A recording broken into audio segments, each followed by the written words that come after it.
Vamos abrir as nossas Bíblias no livro de Êxodo, capítulo 14,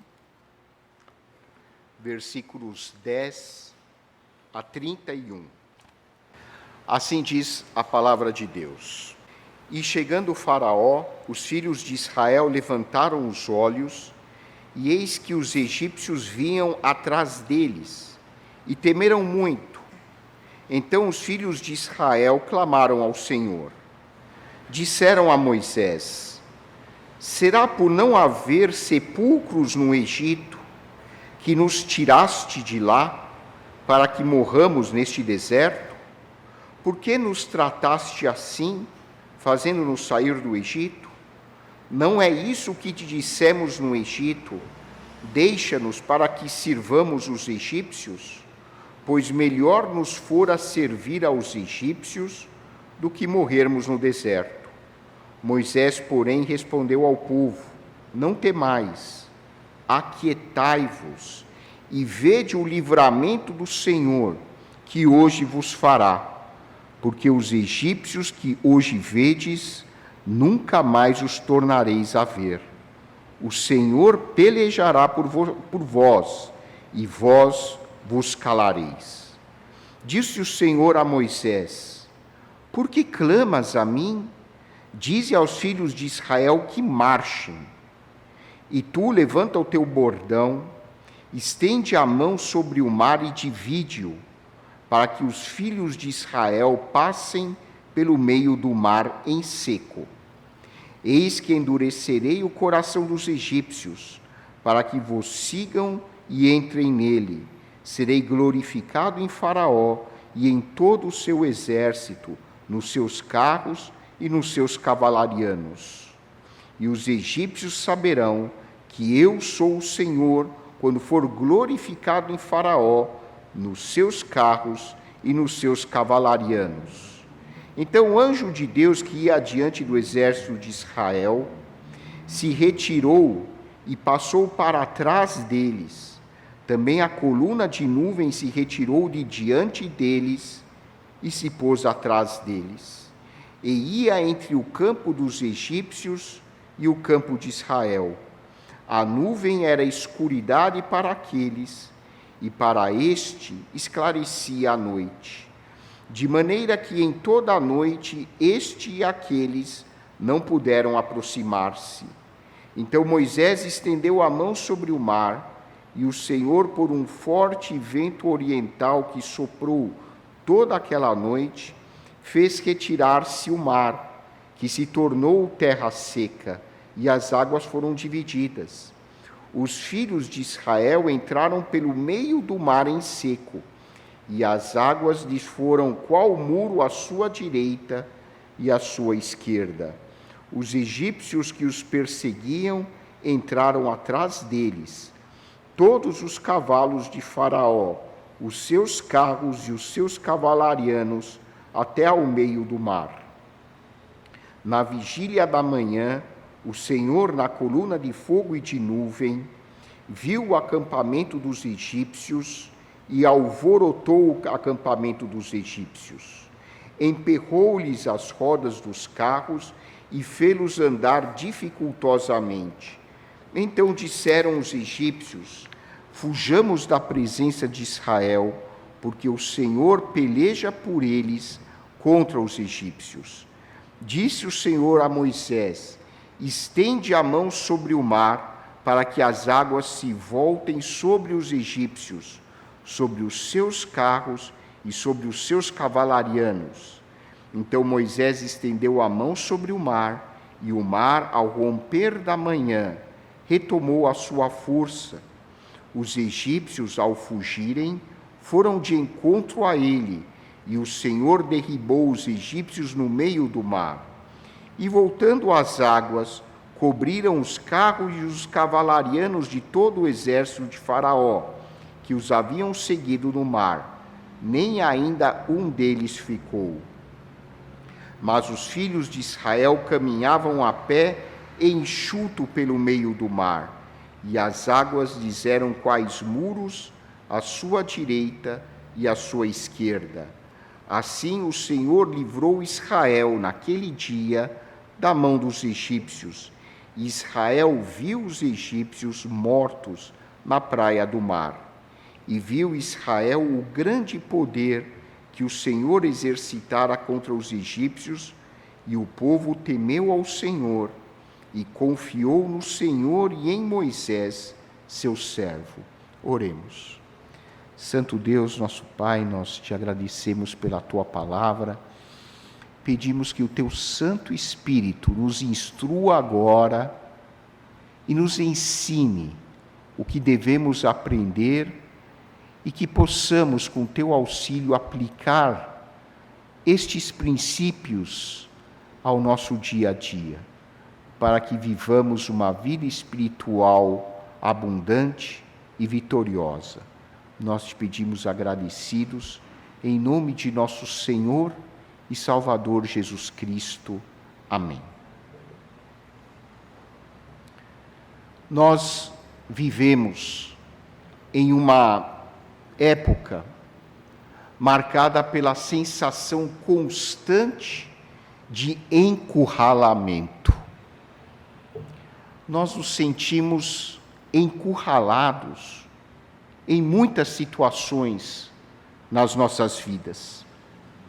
A modernidade, com a sua velocidade implacável e suas cobranças inesgotáveis, muitas vezes nos coloca entre o mar intransponível das nossas próprias limitações e o exército das pressões diárias nas nossas costas.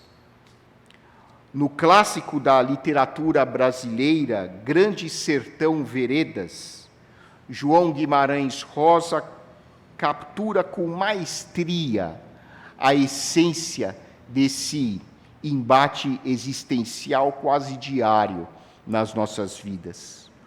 O correr da vida embrulha tudo.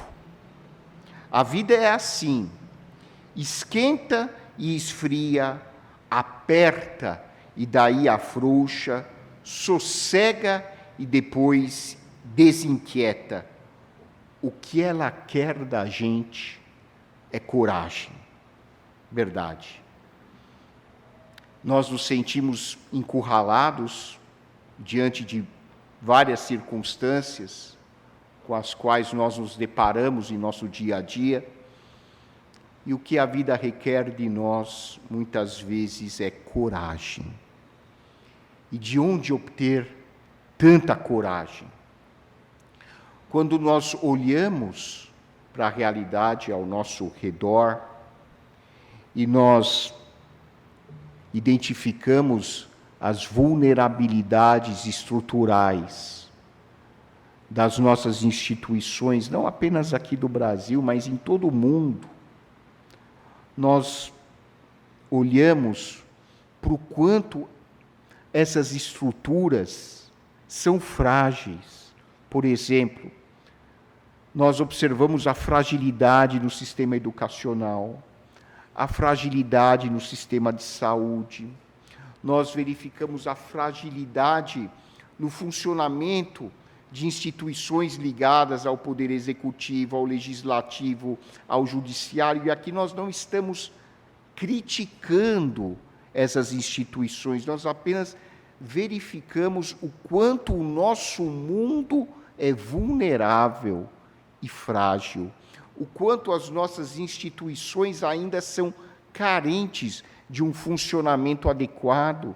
Isso não apenas aqui no Brasil, isso é no mundo todo. Nós olhamos para o que está acontecendo hoje no Oriente, nós vivemos em 2021 e ainda assistimos a bombas sendo lançadas, caindo em escolas, em hospitais, matando milhares de pessoas indefesas. O pior de tudo é a nossa indiferença coletiva e crescente, o que mostra de forma cabal o quanto nós estamos despreparados para viver a realidade do mundo de hoje. Essa nossa aparente frieza, essa nossa aparente indiferença, não é algo superficial nas nossas vidas. Isso denota uma disfunção profunda no nosso funcionamento espiritual e emocional. Essa aparente frieza é um mecanismo de defesa das nossas personalidades, porque a verdade é que nós não temos condições psicológicas e espirituais de vivenciar tantas barbaridades ocorrendo na nossa frente.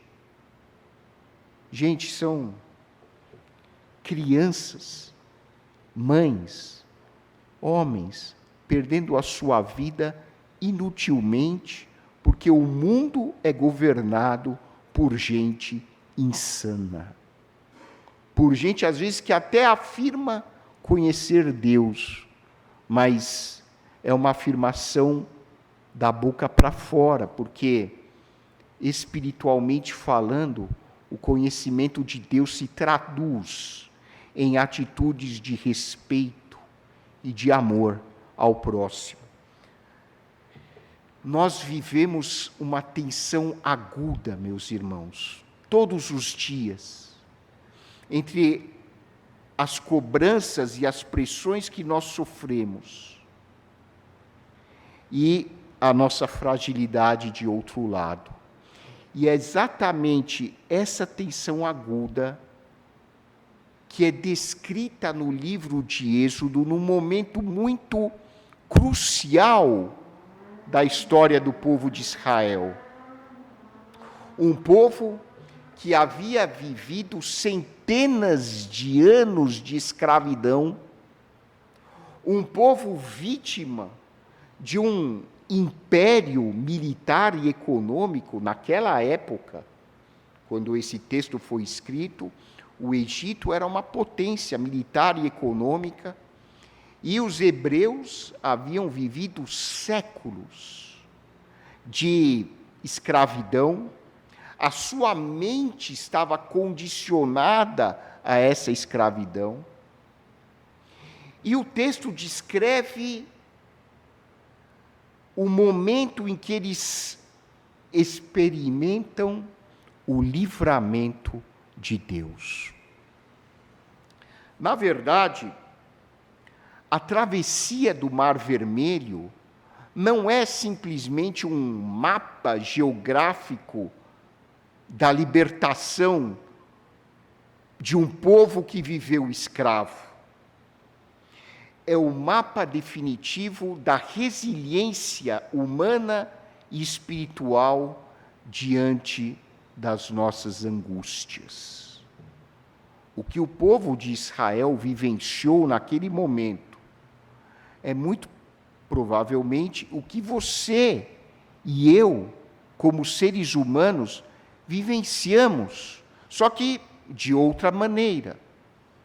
Nós não temos atrás de nós o exército de Faraó. Nós não temos à nossa frente o Mar Vermelho. Nós não estamos encurralados entre um exército e o mar. Mas esse texto não se refere a um encurralamento físico. O significado vai muito além, transcende a história descrita. O texto tem a ver com como é que nós podemos experimentar o livramento de Deus quando nós nos sentimos encurralados pelas circunstâncias negativas da vida. Deus abriu o mar, mas Deus exigiu que a sola dos pés daqueles homens tocasse a lama fria. E esse é um ensinamento muito precioso para você e para mim. O livro de Êxodo nos convida a marchar com fé, principalmente quando nós nos sentimos paralisados de medo diante das angústias extremas da vida. Como é que nós conseguimos marchar milagrosamente? A narrativa de Êxodo nos ensina os passos para que nós possamos caminhar como vencedores ao longo da vida. E o primeiro passo é confiar no poder de Deus. Aqui, no texto do livro de Êxodo,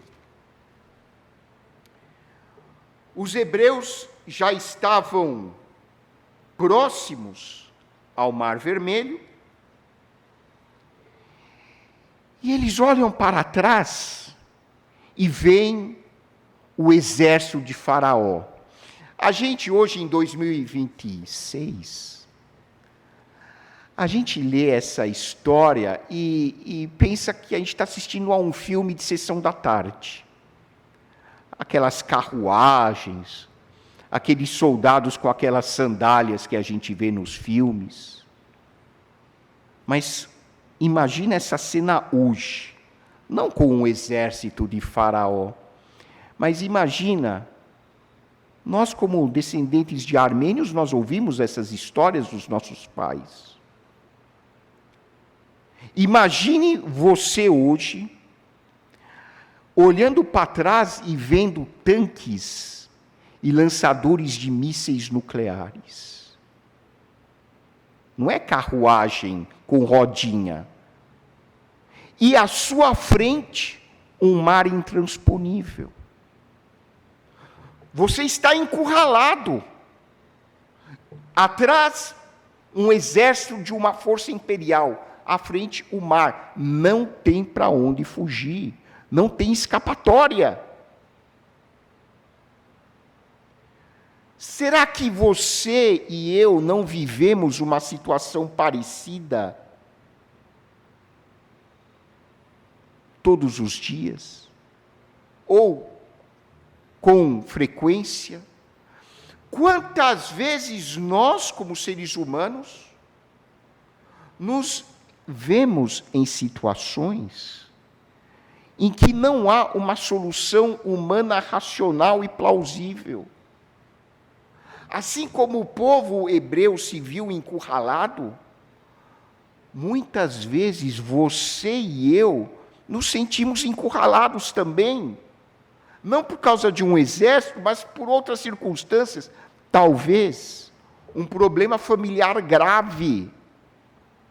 Talvez hoje o seu filho, a sua filha, esteja vivendo nas drogas. E você já tentou de tudo. E não tem mais o que fazer. Você está vendo o seu filho, a sua filha, o seu irmão, um parente seu, definhando pela ação das drogas, e você não sabe o que fazer. Você já pensou em todas as soluções, e nenhuma delas é plausível. Ou pode ser que você ou algum parente seu, algum amigo seu, tenha recebido o diagnóstico de uma doença incurável. Olha, você, infelizmente, está com câncer e metástases em todo o corpo. E a medicina não pode curar o seu problema de saúde. O máximo vai te oferecer cuidados paliativos. Ou você está diante de um problema financeiro insolúvel. Você não tem mais de onde tirar dinheiro. Você já pediu emprestado e já recebeu algum empréstimo e você não tem mais para quem pedir. E se você não quitar aquela dívida, você perde a sua moradia. E tem várias outras possibilidades. Talvez você esteja vivendo um relacionamento afetivo e você entrou de cabeça nesse relacionamento e agora você está numa situação que você percebe que o relacionamento chegou a um fim e, humanamente falando, não tem o que fazer. É isso que nós aprendemos aqui por meio dessa história do livro de Êxodo.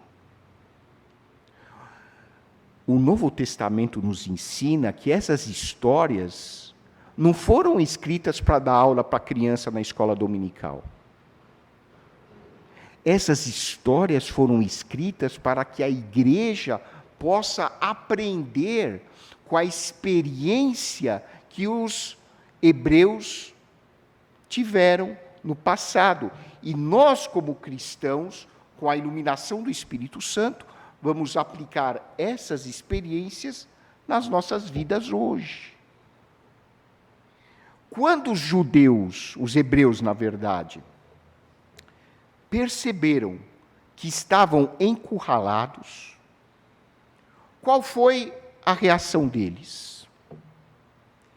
Eles olharam para o líder Moisés e disseram para eles: Moisés, será que foi por falta de túmulos no Egito que o Senhor nos trouxe até aqui?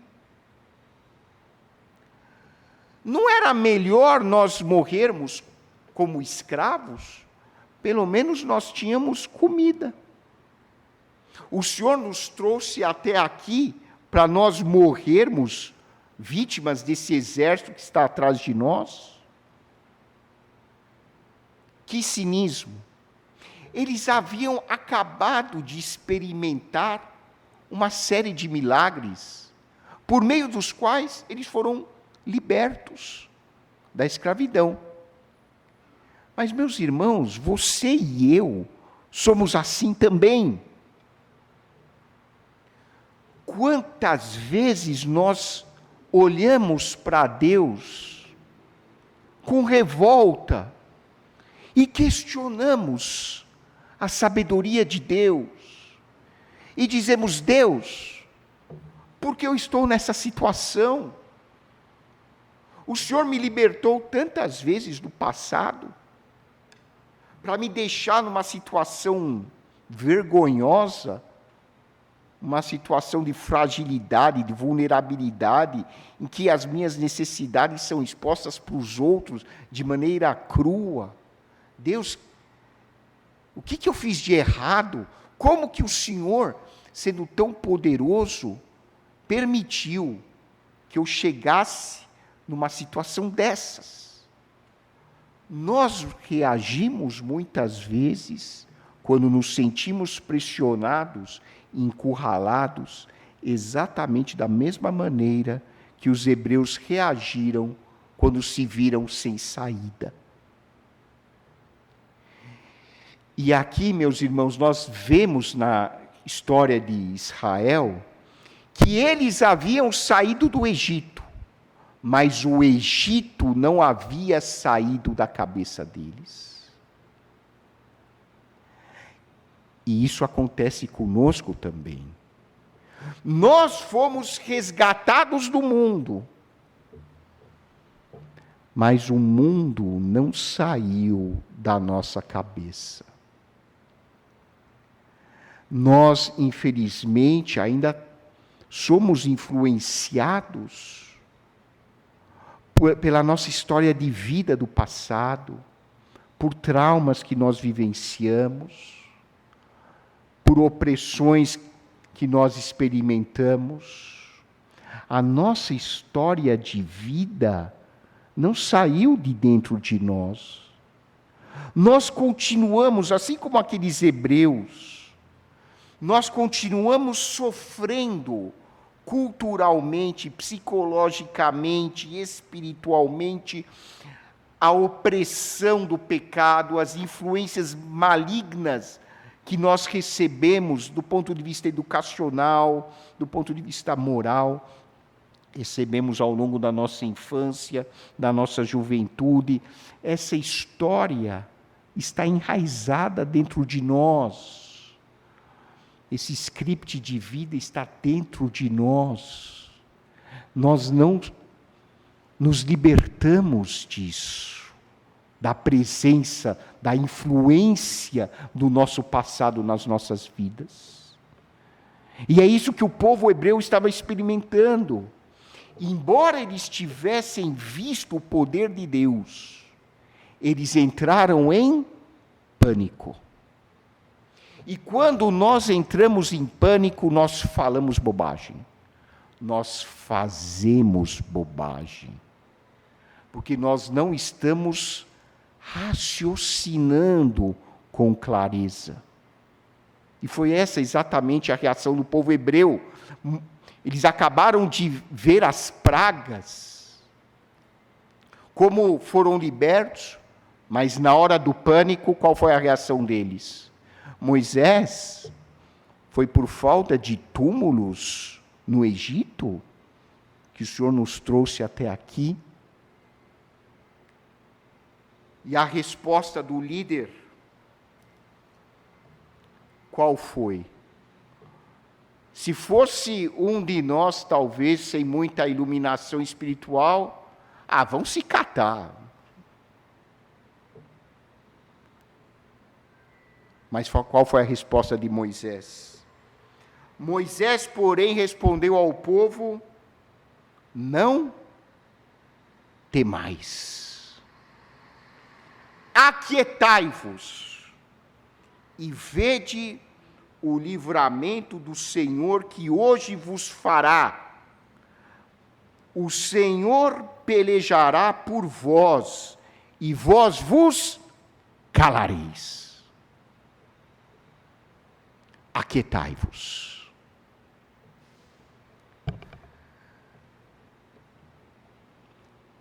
Eles estavam encurralados, estavam em pânico, estavam desesperados, e estavam falando coisas absurdas, e a orientação de Deus por meio de Moisés é: simplesmente parem, aquietem-se,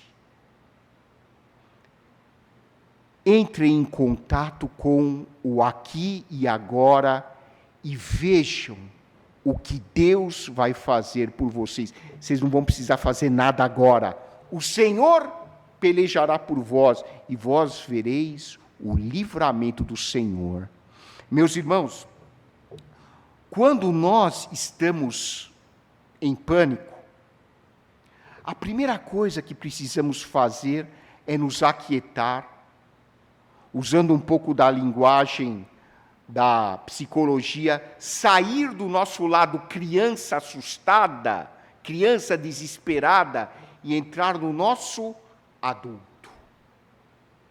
Enquanto eu não criar um espaço mental entre o que está acontecendo e o meu eu não consigo tomar nenhuma decisão racional. A primeira atitude que Moisés pede para que o povo de Israel tomasse era aquietar-se. Nós falamos demais. Nós somos muito agitados. Nós falamos e falamos e falamos e pecamos, às vezes até no nosso excesso de fala. A orientação de Deus é: fica quieto um pouco. Porque quanto mais você fala, menos você escuta. Essa é uma realidade. Quanto mais eu falo, menos eu escuto. E às vezes nós falamos tanto, até mesmo para Deus. Eu imagino que a resposta de Deus é a mesma que ele deu para Moisés: para de falar um pouco e escuta. Nós precisamos criar o hábito de orar de uma forma mais contemplativa, com menos falatório, muitas vezes. ao invés de falar e reclamar para Deus, e falar e reclamar, eu vou assumir uma atitude de escuta e ouvir o que o Espírito Santo tem a dizer para mim naquele momento. Então, esse foi o primeiro passo. Aquietai-vos. Vede o livramento do Senhor. O Senhor pelejará por vós. Ou seja, eu preciso me aquietar, escutar a voz de Deus e tomar consciência de que é Deus quem vai conduzir a obra de libertação. Não sou eu, pelos meus próprios esforços. Mas agora vem o segundo passo. Disse o Senhor a Moisés: por que clamas a mim? Dize aos filhos de Israel que marchem. É até um pouco irônico ler uma coisa dessas. Por que clamas a mim? Eu imagino Deus muitas vezes nas igrejas, o povo clamando, clamando, clamando, clamando. Não que isso seja errado, mas eu acho que Deus às vezes responde assim: chega, gente, por que vocês clamam tanto? Parem de falar, marchem. Ou seja, Deus conduz a obra de libertação, mas você e eu temos que colocar a sola dos nossos pés no barro lamacento da vida. A obra milagrosa de Deus não nos isenta do sofrimento, da travessia do Mar Vermelho.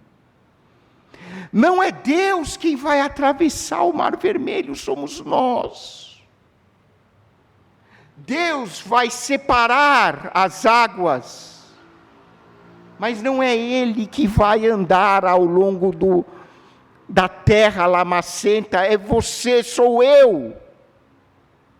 Então Deus está nos ensinando nessa história, meus irmãos, que há momentos em que não adianta continuar orando, pedindo a mesma coisa.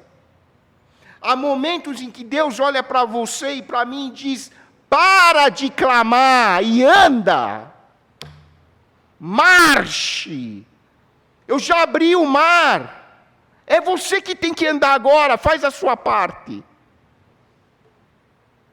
E nós, muitas vezes, meus irmãos, por passividade, até porque nós queremos viver de uma forma confortável, nós não gostamos de problemas. Eu, pelo menos, não gosto. A gente quer que Deus faça tudo nas nossas vidas. Se você vai para uma entrevista de emprego, ore, peça sabedoria a Deus. Mas na hora, quem vai responder as perguntas não é Deus, é você. Você tem que falar. Se você precisa que o seu filho seja curado, ore, peça que Deus derrame o seu livramento na vida do seu filho. Se você tem um relacionamento ruim, ore, peça que Deus dê sabedoria, ilumine a sua vida, a vida da outra pessoa, para que vocês entrem em entendimento. Mas tem uma hora que você tem que marchar. É você que vai pegar o seu filho e levar para o hospital. Você e sua parceira, ou seu amigo, ou sua amiga, vão ter que entrar num processo de terapia e fazer a terapia. Porque você faz a sua parte, Deus faz a parte dele. Deus não quer filhos folgados. E é impressionante a didática do texto bíblico, é até cômico. Moisés, por que você clama para mim? Marche. Já abriu o mar. Anda. É uma lição para nós. E o Novo Testamento ensina isso com muita clareza. Tiago diz o quê, meus irmãos? A fé sem obras é morta. Obras, não está falando só de obras de caridade, embora isso seja importante. Mas o que o Novo Testamento está dizendo é o seguinte: não adianta só confiar, você tem que traduzir essa confiança que você tem em Deus em atitudes práticas, em ações concretas. E é isso que o texto bíblico nos mostra. O pai do existencialismo, o filósofo Søren Kierkegaard, disse que a fé é um salto no absurdo. Esse primeiro passo que os hebreus deram de colocar o pé na terra lamacenta exige uma confiança tremenda no poder de Deus. É o salto da fé, o salto no absurdo. E precisa coragem. E que você e eu possamos sempre ter coragem de dar esse primeiro passo, que é o mais difícil. E o terceiro passo é entregar a vida na direção de Deus. Confiar na providência e na sabedoria divina. Quando o povo hebreu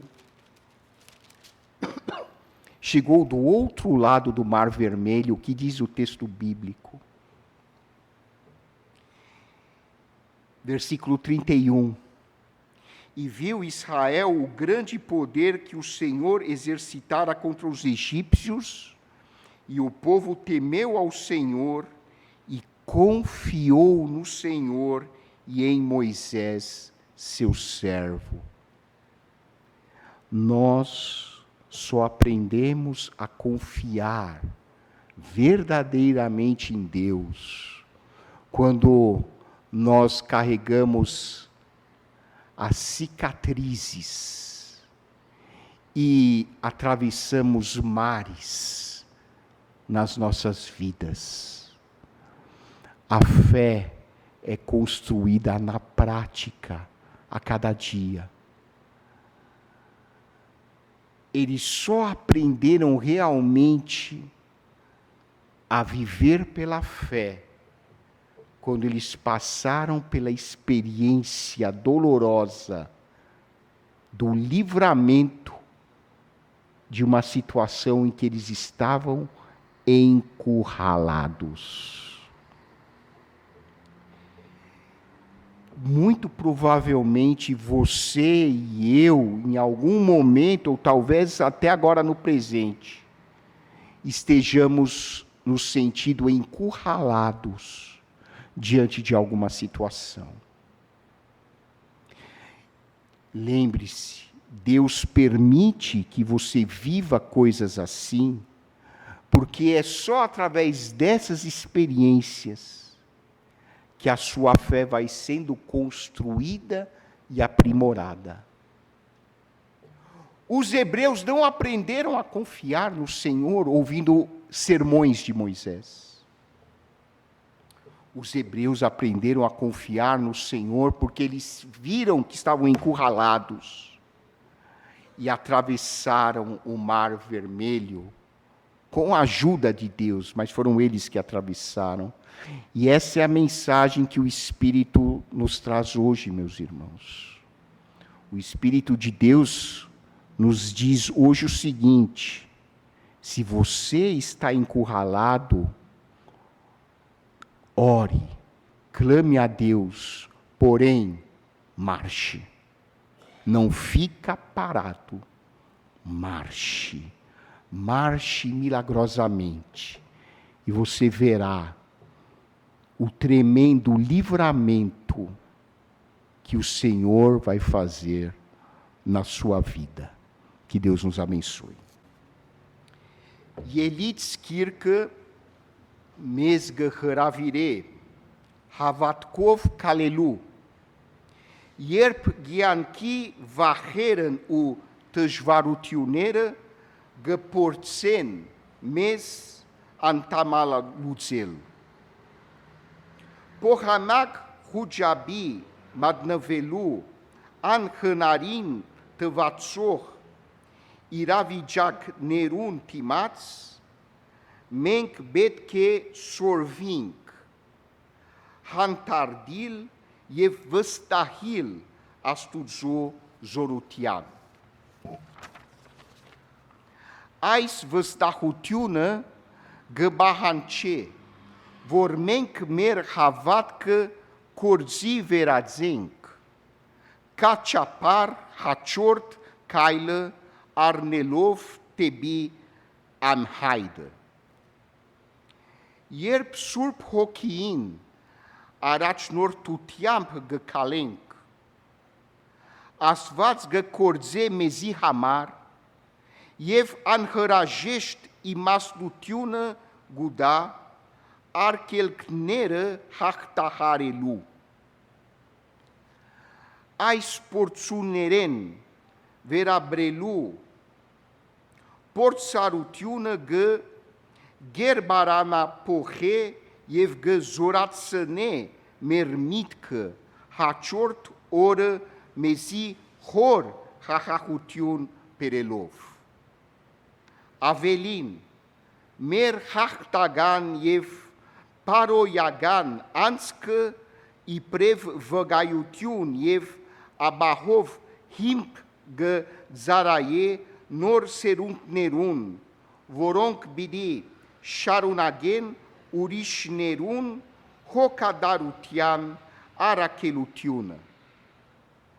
Ais bisov menc gărnanc mergianchi, han cărvaneră, kerazan sutiamp, ev agănazan kov,